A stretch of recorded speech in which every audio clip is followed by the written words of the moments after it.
Alors c'est parti, maintenant on va parler de rédiger la copie, ce qu'on appelle aussi le copywriting. Alors là, de nouveau, le copywriting c'est quelque chose que je pourrais vous expliquer en 10 heures si on rentre vraiment dans le détail. Donc on va rester à un niveau superficiel entre guillemets, mais encore une fois assez actionnable. Donc une fois qu'on a étudié le marché, qu'on a bien compris les différents points qui sont importants pour notre marché. Donc les problématiques, les motivations, les émotions, les peurs, les doutes, les anxiétés, les questions, les objections, les autres solutions testées pour résoudre cette problématique, les expériences passées, la vision idéale du futur une fois que la problématique elle est réglée.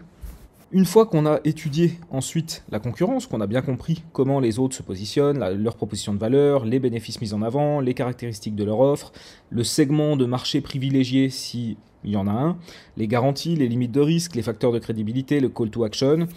Là déjà, on va commencer à vraiment avoir une vision globale et complète de qu'est-ce que le marché veut, comment la concurrence adresse ce marché et quelles opportunités ça va me laisser à moi d'être différent, d'être unique ou d'être supérieur. D'accord ?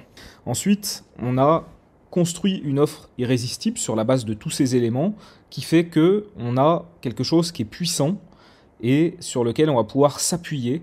Et en fait, le copywriting, ça consiste à quoi? Ça consiste à écrire pour pousser cette offre irrésistible et convaincre les personnes qui vont lire notre copie que c'est effectivement le meilleur choix et qu'il faut qu'ils achètent maintenant. D'accord ? Il y a vraiment ces deux objectifs. Donc si on reprend ici, donc on va rédiger la copie de la page de vente, de la landing page. Alors nous, on utilise le framework AIDA, c'est pas le seul framework qui existe, mais d'après nos tests, c'est le plus performant, c'est en tout cas celui que nous, on utilise. Donc AIDA, c'est A pour attirer l'attention. Donc en gros, où en est le client? Et généralement, c'est sa problématique. Ensuite, I pour susciter l'intérêt. Donc là, on va appuyer pour faire mal. Il y a un petit côté sadique que j'aime beaucoup. Non, mais l'idée, si vous voulez, c'est... Là, dans l'idée d'appuyer pour faire mal, c'est vraiment faire une connexion émotionnelle profonde avec les émotions négatives que la personne elle ressent dans son état problématique. C'est aussi éventuellement, si par exemple dans l'étude de marché vous vous rendez compte qu'il y a pas mal de gens qui ont testé différentes solutions puis que ça n'a jamais vraiment apporté la solution parfaite, ça peut aussi être à ce moment-là d'appuyer sur le fait que peut-être vous avez testé tel truc et vous vous êtes rendu compte que ce truc-là ça marche pas trop. Et peut-être que vous avez testé ce truc-là aussi et vous vous rendez compte là non plus que ça marche pas trop. Vous voyez par exemple moi sur mes pages de vente où j'essaie de vendre mes services de prestataire Google Ads, et dans cette partie intérêt, je vais souvent aller appuyer sur le fait que avec les agences, ça va être un gars qui s'y connaît vachement, qui parle bien, qui va venir nous vendre une prestation, et que finalement ensuite, quand la prestation elle est vendue, le contrat il est signé, et généralement la qualité du service délivré, elle va être inférieure à ce qui a été promis, parce que ça va être donné à des stagiaires, ça va être donné à des juniors, et puis que c'est un fait, hein, c'est avéré, ça se connaît, il n'y a pas de souci là-dessus. Mais du coup, voilà, typiquement, en gros, ta problématique, c'est que tes campagnes, elles sont pas rentables et que tu veux réussir à rendre plus rentable ton marketing. C'est pour ça que tu me contactes aujourd'hui.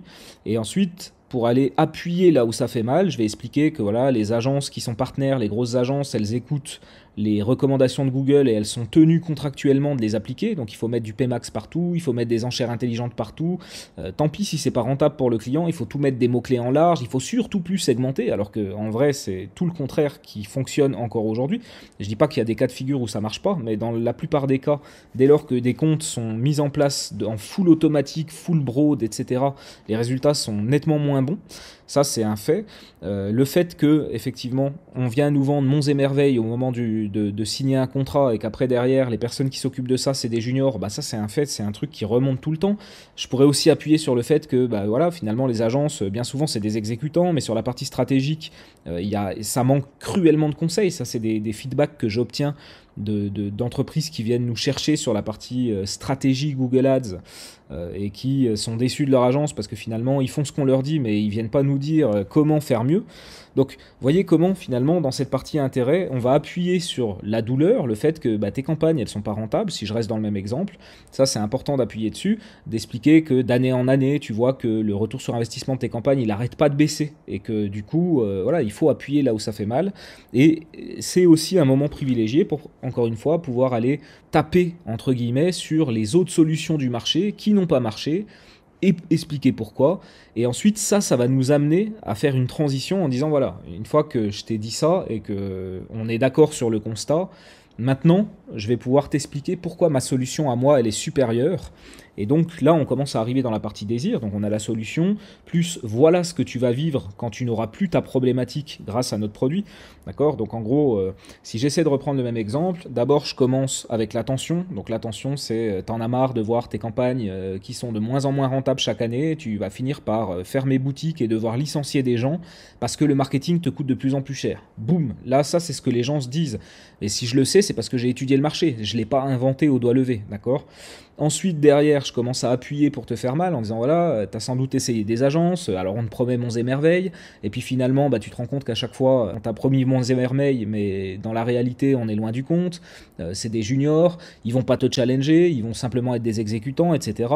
Et puis, maintenant qu'on est d'accord sur ce constat-là, voilà, moi, ce que je te propose. Moi, je suis un expert, on est un collectif, on est des mercenaires de la performance, on est tellement sûr de la valeur qu'on va t'apporter que on se vend à la performance en se basant non pas sur ce que tu vas dépenser comme le font la plupart des agences, mais vraiment sur ce qui te ramène du pognon. Et nous, en fait, on veut vraiment des deals win-win. Et plus on va te faire gagner de pognon, et plus on va gagner du fric nous aussi, mais en sachant que, évidemment, tu vas en gagner beaucoup plus grâce à nous que ce que nous, on va en gagner et ce qu'on va te coûter. D'accord? Et puis ensuite, on va détailler, aller dans le détail, les bénéfices de l'offre, les caractéristiques, etc. Puis ensuite, on va commencer à aller, effectivement, créer le contraste avec ce qu'on disait au départ, dans la partie attention et intérêt. Et créer le contraste, c'est comment? C'est, imagine que, voilà, d'un seul coup, en 2024, tu retrouves les mêmes niveaux de rentabilité au niveau de tes campagnes que ce que tu avais en 2020. Imagine l'oxygène que ça va te donner. Imagine comment tu vas pouvoir faire plus de bénéfices sur ton entreprise, avoir une capacité d'investissement qui va être supérieure. Ça va faire du bien au moral de tes équipes aussi de voir qu'on retrouve la croissance, que ça va dans la bonne direction.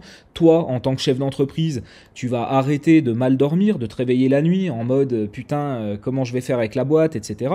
Ça, vraiment, c'est pareil. C'est des choses que je connais parce que je suis entrepreneur. C'est des choses que je connais parce que j'ai étudié mon marché et voilà comment finalement là on est en train de créer un contraste très fort entre aujourd'hui tu galères, on a appuyé dessus, on a été dedans, etc. Et maintenant, je te crée le contraste opposé en mode, une fois que tu auras pris la bonne décision, c'est-à-dire de travailler avec moi, regarde comment ta vie, elle va changer. Et puis ensuite, une fois qu'on a fini cette partie-là, on va aller vraiment sur la partie inciter à l'action. Donc là, c'est là où on va proposer notre garantie. Il faut, encore une fois, qu'elle soit extrêmement forte. Plus la garantie est forte et moins le client prend de risques et plus il va être motivé à convertir, du moins à envoyer un formulaire et à vous contacter.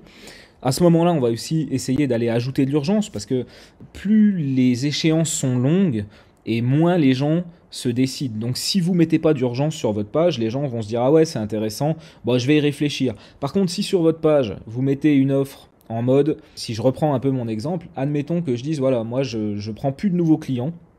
Sauf là, sur le mois de mars 2024, j'ai décidé d'ouvrir la porte à 2 nouveaux clients.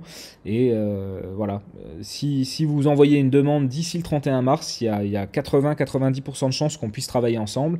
Par contre, je ne peux pas vous garantir qu'au mois d'avril, j'aurai de la place pour des nouveaux clients. Donc là, je mets une urgence et je donne une motivation supplémentaire à ce que les gens se disent « c'est intéressant, je vais y réfléchir, mais j'ai intérêt à me bouger le cul, d'y réfléchir vite, parce que si je me dépêche pas, c'est quelqu'un d'autre qui va prendre ma place, et je serais bien dégoûté de ne pas avoir cette place-là pour moi. » Donc, le côté aucun risque, c'est la garantie, on en a parlé précédemment. Le côté urgence, il faut trouver un système d'urgence pour inciter les gens à se bouger vite. Et puis répondre aux objections, alors ça c'est pareil, généralement ça se fait sous forme d'une FAQ, d'une foire aux questions, les questions les plus posées, etc. Et puis là on va aller répondre aux objections. Donc si vous vous rappelez bien ce que je vous disais dans l'étude de marché, ici, on va systématiquement essayer de comprendre les questions et les objections au niveau du marché pour justement pouvoir plus tard y répondre, ici, notre framework. Donc globalement, voilà, j'attire l'attention, là vraiment je tape sur la problématique. Ensuite, j'appuie pour faire mal. Comment les solutions alternatives du marché, elles sont moins bonnes, les frustrations qu'elles créent. Comment toi, tu ressens des mauvaises émotions parce que tu n'en peux plus de cette problématique et que tu ne sais plus comment tu peux t'en sortir. Ensuite, j'ai la solution. Voilà ce que tu vas vivre quand tu n'auras plus de problématique grâce à mon produit et mon service. Là, vraiment, je te vends la solution avec les bénéfices, je détaille mon offre, etc. Ensuite, derrière, je te fais le contraste entre ce que je t'ai dit d'abord et la situation une fois que ton problème il est réglé, et là il faut y aller, il faut balancer tout ce qu'on a d'un point de vue émotionnel, d'un point de vue logique. Tout ça, c'est des choses qu'on verra de manière très très méthodologique dans la formation plus avancée. Je pourrais vous parler comment on va créer des systèmes de logique, comment on va aller vraiment travailler spécifiquement sur la persuasion émotionnelle. Il y a tout un tas de techniques en fait et de méthodes qu'il faut savoir mettre en place et appliquer. Là, on reste encore une fois sur une vision de haut niveau, même si je pense que c'est actionnable ce que je vous donne là, mais évidemment, on ira beaucoup plus dans le détail dans la plus grosse formation. Donc voilà globalement pour ce framework. La rédaction de la copie selon ce framework nécessite de prendre en compte plusieurs éléments tels que le niveau d'awareness du prospect quant à sa problématique et son niveau de sophistication par rapport aux solutions existantes pour répondre à cette problématique. Donc ça, je vais vous l'expliquer un petit peu plus en détail dans 2 minutes. Cela signifie généralement avoir plusieurs versions de la page en fonction du ciblage publicitaire. Par exemple, une page différentes pour des recherches qui vont être liées au problème versus des recherches qui vont être liées à la solution. Ça, c'est si vous êtes dans un contexte de search sur Google Ads par exemple, et si, admettons, vous faites du social ads, ou même si vous faites des campagnes de type un peu discovery sur Google Ads, qui sont quand même des campagnes où on va cibler des personnes en fonction de caractéristiques de ces personnes, mais qu'on n'a pas tellement le niveau d'intention. Alors à ce moment-là, on va plutôt avoir une page qui va être orientée problème pour démarrer, plutôt que orientée solution. Donc je vais vous le préciser un peu plus maintenant. Donc par rapport au niveau d'awareness, la personne recherche par rapport à sa problématique. Donc si on est par exemple dans le photovoltaïque, pour reprendre l'exemple qu'on avait précédemment, admettons qu'une personne elle cherche à réduire sa facture d'électricité ou sa dépendance à l'électricité. Admettons. Donc là, elle est dans sa problématique, d'accord? Elle est dans sa problématique, elle n'a pas encore notion de solution, elle n'est pas encore partie sur « Ah bah oui, mais non, en fait, ce qu'il me faut, c'est des panneaux solaires. » Peut-être qu'elle hésite entre de la pompe à chaleur, peut-être qu'elle hésite avec un poêle à bois. Vous voyez, à ce moment-là, quand on cherche à réduire sa facture d'électricité, peut-être qu'elle a que des chauffages électriques chez elle et qu'elle aimerait bien passer à autre chose que les chauffages électriques pour baisser la note d'électricité. Donc à ce moment-là, si nous, de but en blanc, cette personne, elle recherche comment réduire sa facture d'électricité et qu'on lui dit « On démarre direct par la solution, on est des installateurs solaires, photovoltaïques, on te met des trucs intelligents, autonomes, etc. » Il y a un mismatch à ce moment-là. Il y a un mismatch parce que la personne, dans sa tête, elle en est bloquée dans sa problématique et elle n'est pas encore orientée vers la solution. D'un point de vue timing, c'est pas encore le bon moment, d'accord? Donc, si la personne elle est dans une phase de recherche liée à son problème ou qu'elle n'a rien recherché, par exemple vous la ciblez par rapport à qui elle est, donc vous faites de la pub sur Facebook ou vous faites de la pub sur du display, du discovery, voilà, globalement dès lors qu'il n'y a pas d'intention de recherche et que vous ciblez des personnes qui n'ont pas encore été confrontées à votre message publicitaire, alors vous allez commencer par la problématique, vous allez appuyer dessus, vous allez présenter la solution, en quoi elle est unique, supérieure, et ensuite vous faites le gros contraste avec ce que la personne va expérimenter une fois que c'est réglé, et ensuite vous incitez à l'action. Donc c'est globalement exactement ce que je viens de vous dire là, d'accord? Donc ça c'est vraiment idéal dans une situation où la personne, soit elle recherche par rapport à sa problématique, soit elle recherche rien, elle a rien demandé, et nous on va essayer d'aller l'accrocher, d'accord? Donc ça c'est au niveau de la personne qui est dans sa problématique, qui est dans un niveau de awareness plutôt bas, c'est-à-dire elle est en bas, elle est encore dans sa problématique. Ensuite, on va avoir la personne qui va rechercher une solution ou directement votre solution. Alors là, on va aller directement à la solution, à ce que la personne va expérimenter une fois sa problématique réglée, et ensuite on incite à l'action. Donc si, je reprends ici, finalement, on va occulter plus ou moins cette première partie-là.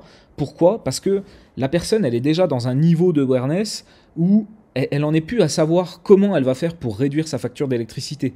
Elle a déjà fait les recherches nécessaires et elle s'est déjà convaincue que pour réduire sa facture d'électricité, ce qu'elle veut, c'est mettre en place des panneaux solaires. D'accord? Donc si elle est déjà convaincue de ça et qu'elle est déjà dans un niveau de awareness où elle sait qu'elle veut des panneaux solaires, si vous attaquez par la problématique, ça ne veut pas dire que c'est pas bon, ça peut être un test à faire, mais de manière générale, vous allez lui répéter des trucs liés à sa problématique et vous allez l'ennuyer à ce moment-là. Vous allez l'ennuyer, pourquoi? Parce que elle est plus dans sa problématique, elle est déjà dans la recherche de solutions, dans la recherche active de solutions, et elle a déjà déterminer quel type de solution l'intéresse, d'accord? Comme je disais précédemment, si elle veut réduire sa facture d'électricité, qu'elle est dans sa problématique, elle pourrait mettre un poêle à bois et changer tous ses chauffages et puis ne plus être sur de l'électrique. Elle pourrait éventuellement décider d'enlever son chauffe-eau électrique et de passer sur un truc au gaz, ou elle pourrait mettre une pompe à chaleur, ou elle pourrait mettre du photovoltaïque, ou elle pourrait mieux isoler sa maison. Vous voyez, en fait, il y a plein de solutions qui sont possibles pour la problématique réduire ma facture d'électricité. Là, comme je vous le dis, dans ce deuxième niveau de awareness ici, la personne, elle a déjà fait ce travail de réflexion, d'envisager les différentes solutions, et elle en a choisi une. Donc si vous la prenez avec la problématique, quelque part vous la faites revenir en arrière et vous l'ennuyez. Donc c'est important à ce moment-là de comprendre que là, puisqu'elle sait déjà ce qu'elle veut et que c'est déjà des panneaux solaires photovoltaïques, à ce moment-là, vous devez commencer par la toucher sur le fait que vous pourriez y aller par exemple en mode ok, bah, vous avez compris que une installation photovoltaïque c'est ce qu'il vous faut pour réduire votre facture d'électricité, pour être plus autonome, pour peu importe, après tout ça vous l'avez dans l'étude de marché évidemment, vous n'inventez rien. Mais on va y aller de manière plus directe. Et donc là, on sera sur une page qui sera globalement un peu plus courte que la page où on va aller aussi sur la problématique, où finalement ce sera un peu la même page, mais on va rajouter le bloc au-dessus qui sera tout lié à la problématique. Donc si, encore une fois, la personne elle a un niveau de awareness qui est beaucoup plus avancé, elle sait déjà la solution qu'elle veut, alors à ce moment-là, vous pouvez vraiment y aller directement sur la solution. Et donc généralement, on aura deux versions de pages qui vont être différentes selon le type de awareness qui va correspondre la plupart du temps au ciblage utilisé. Effectivement, si vous êtes en search et que vous ciblez des mots-clés installation solaire photovoltaïque, installateur de panneaux solaires, là vous êtes déjà sur une personne qui est dans la solution et qu'elle sait déjà ce qu'elle veut, d'accord? Donc là, votre mission, ce sera de bien expliquer pourquoi vous plutôt qu'un autre, ok? Par contre, si vous êtes sur, encore une fois, des recherches liées à la problématique, là vous devez absolument montrer que vous avez compris la problématique, et vous allez devoir éventuellement lister les différentes manières. Si on reprend un peu l'exemple, peut-être que vous allez attaquer les gens en mode vous en avez marre que chaque année vous vous faites défoncer par EDF et que ça coûte de plus en plus cher, et à un moment donné vous vous demandez même comment vous allez faire pour payer vos notes d'électricité, par exemple. Et puis bah, à ce moment-là, il va falloir appuyer sur la problématique, sur les émotions mises en jeu, etc. Tout ce qu'on a vu précédemment. Et peut-être à ce moment-là, vous pourrez dire, voilà, si vous voulez réduire votre dépendance à l'électricité, bah, vous avez plusieurs manières de le faire. Vous pourriez installer un poêle à bois, vous pourriez mieux isoler votre maison, vous pourriez mettre une installation solaire, vous pourriez mettre une pompe à chaleur. Et puis bah, là, finalement, ce qui sera intéressant de faire, ce sera de dire, voilà, la pompe à chaleur, c'est bien, mais en termes de rentabilité, c'est quand même pas ce qu'il y a de mieux, etc. C'est pas adapté à tous les climats, toutes les zones, toutes les météos. C'est vrai que selon où on va être et les températures et la météo qu'on va obtenir dans notre zone géographique, la pompe à chaleur, elle sera plus ou moins intéressante. Après, le poêle à bois, c'est pareil. Peut-être que il faut trouver aussi des inconvénients au poêle à bois, dire voilà, c'est bien pour ça, pour ça, pour ça. Par contre, pour ça, c'est quand même moyen. Par exemple, le poêle à bois, en termes de réduction d'électricité, c'est pas forcément le meilleur moyen. Et donc, vous allez lister les alternatives, vous allez dire en quoi elles sont bien, mais aussi en quoi elles sont pas bien. Et en gros, de ce comparatif, de l'analyse de ces alternatives, ce qui va ressortir, c'est que le meilleur truc, ça reste quand même d'installer des panneaux solaires, d'accord? Donc vous faites un comparatif, mais il n'a pas à être forcément objectif. Vous aiguillez dans la direction qui vous intéresse et qui correspond à votre produit ou votre service, bien entendu. Et puis bah ensuite, une fois que vous avez fait ça, bah, vous allez sur la solution. Puisque, comme on vient de le voir, la meilleure solution, ça reste quand même, pour réduire la facture d'électricité, c'est d'aller mettre en place une installation solaire photovoltaïque. Et bien justement, il se trouve que nous, on est spécialisé, qu'on installe ça. Et là, vous commencez à partir sur votre offre. Voilà pourquoi il faut bosser avec nous. On a les meilleures marques, on a les meilleures garanties, on a du service plus. Voilà les bénéfices, voilà les caractéristiques de l'offre, etc. Et ensuite, vous terminez votre page, comme on l'a vu, avec le désir et l'action. Donc voilà, ça y est, enfin, imagine que là, tu dépenses seulement 20 ou 25% de ce que tu dépensais en électricité avant parce que tu produis avec tes panneaux et que tu es hyper autonome, etc. Et puis ensuite, on passe à l'action, les garanties, etc. Je pense que ça, vous l'avez bien compris. Donc voilà ce que je voulais vous dire sur le niveau de awareness. Et puis un dernier mot sur le niveau de sophistication. Donc le niveau de sophistication, c'est aussi en fonction du niveau de maturité du marché. Donc si vous vous rappelez bien, je vous en ai parlé précédemment et je vous ai dit, si vous êtes dans un marché qui est naissant, vous allez être le premier, et puis généralement, vous pouvez cibler tout le monde. Il n'y a pas besoin forcément de vous différencier puisque vous êtes le premier. Ensuite, vous êtes dans un marché qui va être un peu plus mature, vous commencez à avoir des concurrents, et puis là, ça peut être le moment de se dire, ok, moi je vais aller cibler une niche, c'est le moment de se spécialiser et d'aller cibler une niche spécifique. Et puis ensuite, vous êtes dans un marché hyper concurrentiel, et puis là, vous pourrez plus être unique, toutes les niches seront occupées, et puis vous serez obligé d'aller trouver une caractéristique sur laquelle vous allez être meilleur que les autres pour une audience donnée, ok? Si vous vous rappelez bien, c'était pour faire un pont avec ce que je vous ai dit précédemment. Maintenant, le niveau de maturité du marché, il va aussi avoir un impact sur la manière dont vous allez devoir communiquer sur vos landing pages et sur le copywriting. Donc soit le marché il est naissant, et à ce moment-là, le niveau de sophistication du marché il est faible. Pourquoi il est faible? Parce que à ce moment-là, puisqu'on est au démarrage du marché, il n'y a pas tellement de concurrence, il n'y a pas tellement de solutions, et puis finalement, il n'y a pas tellement d'expérience passée. C'est-à-dire que les gens, ils ont cette problématique, et puis il y a une solution qui émerge pour la régler. Avant, il n'y en avait pas, c'est un nouveau marché. Et donc là, vous n'avez pas besoin d'en faire trop pour vendre. Là, vous y allez, vous êtes simple, vous êtes direct, vous amenez votre produit-service, vous prouvez que ça marche et vous n'avez pas besoin de faire plus. D'accord? Donc ça, c'est au niveau du niveau de sophistication quand un marché est plutôt naissant, avec un niveau de sophistication qui est faible. Soit le marché il est déjà un peu mature et le niveau de sophistication il va être intermédiaire parce que le marché il a peut-être déjà testé plusieurs alternatives pour résoudre la problématique. Et donc là, vous allez devoir vous concentrer sur la différenciation et l'aspect supérieur de votre solution par rapport aux autres. D'accord? On est dans un niveau de sophistication supérieur, les gens ont déjà un peu d'expérience, ils ont déjà testé quelques trucs, donc vous allez devoir vraiment en faire un peu plus que dans la première phase pour vendre le truc et surtout expliquer pourquoi vous c'est mieux que les autres alternatives du marché.